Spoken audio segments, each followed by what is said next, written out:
Go win, go win, go win, go win, go win, man, go win. Let's go back to the NFL. Let's talk about the NFL trading deadline, as the NFL trading deadline has come and gone in the NFL, and it was an historic trading deadline in the NFL. Here's some key notes from the trading deadline. It was the most players traded in season, with 26 in the past 25 seasons. It's tied for the most first-round picks dealt, which was 3. Tied for the most first-round picks dealt, which was 3, in season in past 25 seasons since 2019. Sauce Gardner acquired for 2 first-round picks. He's the second player dealt for 2 first-round picks in season since 1990. And the Jets are the only team with multiple trades for number 1 overall picks in season in the past 25 seasons. So, here are some of the notable trades in the NFL before the trading deadline.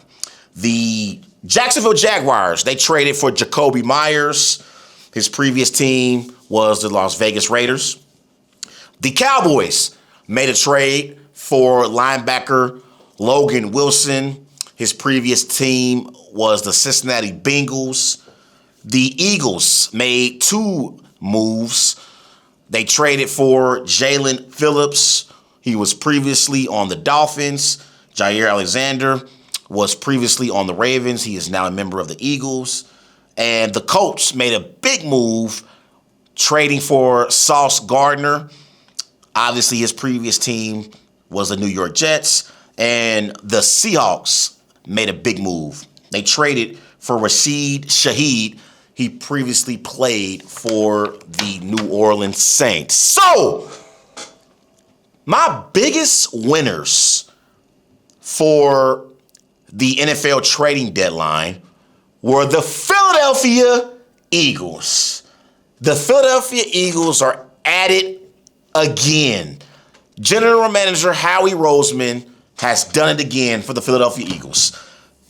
They made 3 huge moves by trading for defensive end Jalen Phillips, brought in Jair Alexander and Michael Carter II to help that secondary. And the thing is with the Eagles already have a really, really good defensive front. With Jalen Carter, Nolan Smith will be back as well. And they just added to their defensive front, bringing in Jalen Phillips. And the thing for Jalen Phillips is, it's not ability, it's availability. If Jalen Phillips is healthy, he is going to really, really help this Eagles defense, and he's going to help them get after the quarterback as a pass rusher. Because I already like Jalen Carter and Jordan Davis.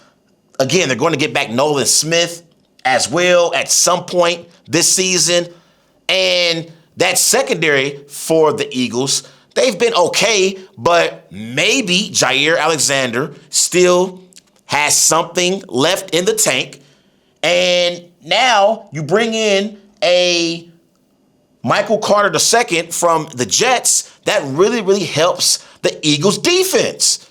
And so the Eagles, they were buyers at the trading deadline trying to improve their football team. So Howie Roseman and the Philadelphia Eagles, they remained aggressive, and they did not remain content at the trading deadline. They were aggressive, and they made some big-time moves to improve that defense. They really, really did. And so I believe they were the winners of the trading deadline.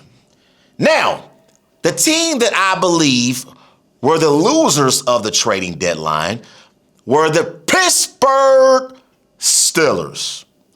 And the reason why the Pittsburgh Steelers were losers in my opinion, at the trading deadline was because I expected the Pittsburgh Steelers to make a move and try and get a second consistent number 2 receiver in this Steelers offense.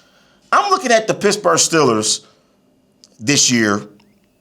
When you look at their receiving room, DK Metcalf, he has 29 receptions, 467 receiving yards, 5 touchdowns.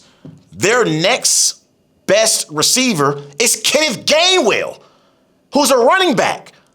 So they don't have a consistent number 2 receiver within this Steelers offense. And to me, that's going to be an issue for the Steelers as the season wanes. Because what if these defenses start to move their coverage over towards DK Metcalf? The Steelers don't have anybody on the other side who can win one-on-one matchups in the passing game. This is why I didn't understand why the Steelers traded George Pickens in the offseason to the Cowboys. I didn't understand that move whatsoever because Aaron Rodgers is 41 years of age, and you want to have as many weapons in that Steelers offense as you possibly can for Aaron Rodgers.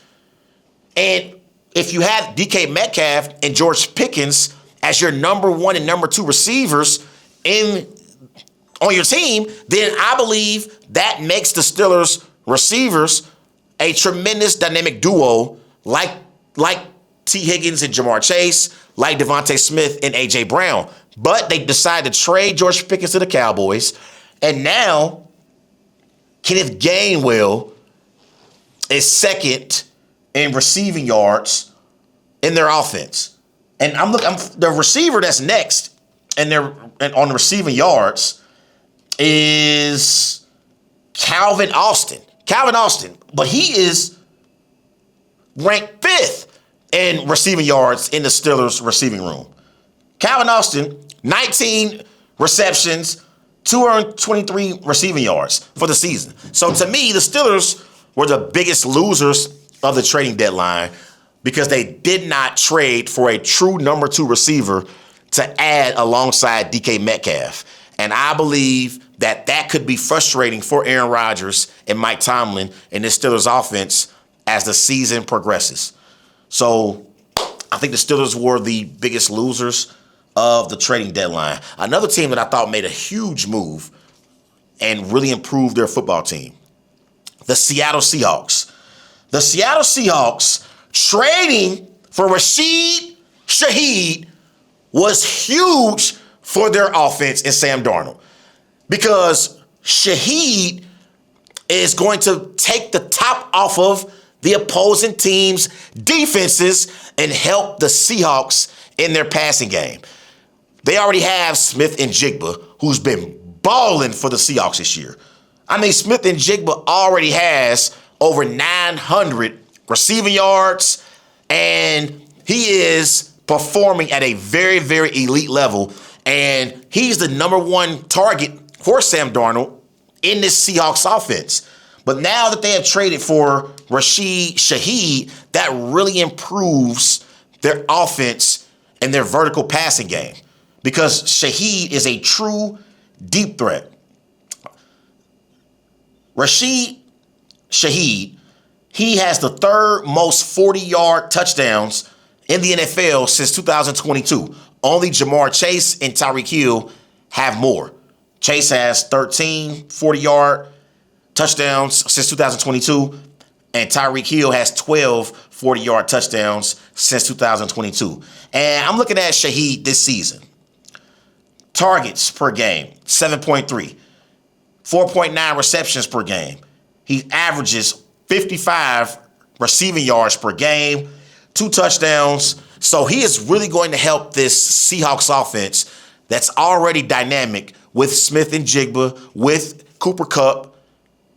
And so this Seahawks offense is performing at an elite level already.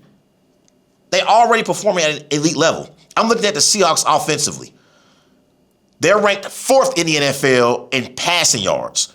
They average 255 passing yards per game. So Smith and Jigba, Cooper Kupp, Rashid Shaheed, and then their tight end room is also impressive as well. A.J. Barner is really, really good. Elijah Aro is really, really good. So the Seahawks, I really like their move trading for Rashid Shaheed because Sam Darnold has already been dealing this year. I mean, he's already really been dealing this season. For the season, 16 touchdowns, 5 interceptions. There was a point in the game against the Commanders last week where Sam Darnold had completed like 16 completions straight. Like he didn't have a single incompletion. And we're well into the second quarter. So Sam Darnold is playing the quarterback position at an elite level. I'm not ready to say that Sam Darnold is elite yet. I still need to see Sam Darnold in a playoff game perform at an elite level. But he's having a really, really good season. And the Seahawks really, really improved their football team by trading for Rashid Shaheed. Now, also, the Colts made a big move trading 2 first-round draft picks for Sauce Gardner. And to me, the Colts making this move, this was a sign sent to Daniel Jones saying that they pretty much believe in Daniel Jones. And they believe that Daniel Jones is the quarterback that can take them on a deep playoff run. And I'm looking at Daniel Jones' stats this year. 14 touchdowns, 6 interceptions, 2,404 passing yards, completing 70% of his passes. But when you really dive into Daniel Jones' stats this year, he's played at an elite level against inferior competition. But against the actual good teams, he's performed at a below average level. This is Daniel Jones by opponent this season. Against winning teams, he's 2-2, passer rating 88.4, 5 touchdowns, 5 interceptions. He's completed 67% of his passes. He's averaging 302 passing yards per game. That's against winning teams, which in those games, he's 2-2. Against losing teams, he's lighting it up. He's 5-0. His passer rating is 115.8, 9 touchdowns, 1 interception, completing 73% of his passes. He's averaging 239 passing yards per game. So against those losing teams, statistically, he has a better touchdown to interception ratio. He has a higher completion percentage, and his passer rating is better against the inferior teams than it is against the good teams. And he's 5-0 against losing teams, 2-2 against winning teams. So the Colts making this move is basically them saying they believe that Daniel Jones can get them to the playoffs and go on a deep playoff run. And to me, I believe that Daniel Jones is still a below average quarterback. And I do not believe that the Colts will go on this deep playoff run with Daniel Jones as their quarterback. I'm still not sold on Daniel Jones. I watched the Week 9 game. Colts were in Pittsburgh, and T.J. Watt and Alex Highsmith and Hayward, they got after Daniel Jones in that game. And Daniel Jones had a few fumbles in that particular game. I believe he also had 3 interceptions that he threw in that game. And so to me, the Colts, they have an elite running back in Jonathan Taylor. I like their head coach in Sean Steichen, and I like him as a play caller. And I like their defense. They're led by defensive coordinator Luke Anarumo. And they did trade for Sauce Gardner, and I got questions about Sauce as well. I think Sauce came into the NFL in his first 2 years in the NFL. Sauce was balling. Last year, Sauce had a bad year, and so far this season, he's struggled. But I'm going to give Sauce the benefit of the doubt because he was playing for the New York Jets, and the Jets organization is dysfunctional. So Sauce probably was checked out. And the thing is, for Sauce Gardner, he woke up and he's now a part of a 7-2 football team. So I know Sauce is in a very, very good place. And now Lou Anarumo has Sauce as his number one corner. And that's the thing for the Colts. They've struggled defensively against the pass. Against the pass this year, they are ranked 26th in yards per game given up. So Sauce Gardner will help the Colts in their secondary against the pass. But I don't believe in Daniel Jones. And in order to be true Super Bowl contenders in the AFC, you're going to need quality production at the quarterback position. And I do not believe Daniel Jones is the quarterback that can get you over the hump and beat a Patrick Mahomes in a playoff game, or beat a Josh Allen in a playoff game, or beat a Drake May, for that matter, in a playoff game. But I do like the Colts trading for Sauce Gardner because in the AFC, in the playoffs, you're going to go up against Justin Herbert, Patrick Mahomes, Josh Allen, Drake May. So these quarterbacks throw the football. And so Sauce Gardner will help their defense against the pass. I just don't know if the Colts are good enough at the quarterback position to actually go on a deep playoff run. But now they're stuck with Daniel Jones. They're stuck with him because they don't have any draft capital to try and go out and get a quality quarterback in the next 2 first rounds of the NFL draft. The next 2 years in the NFL draft, the Colts gave their 2 picks away to the Jets for Sauce Gardner. So they're basically banking on Daniel Jones being able to take them to a Super Bowl. And I do not believe he will be able to do that. But the Colts, to me, will be a playoff team. But I don't think they're going to be a true Super Bowl contender. And it wouldn't shock me if they were first-round exits in the AFC.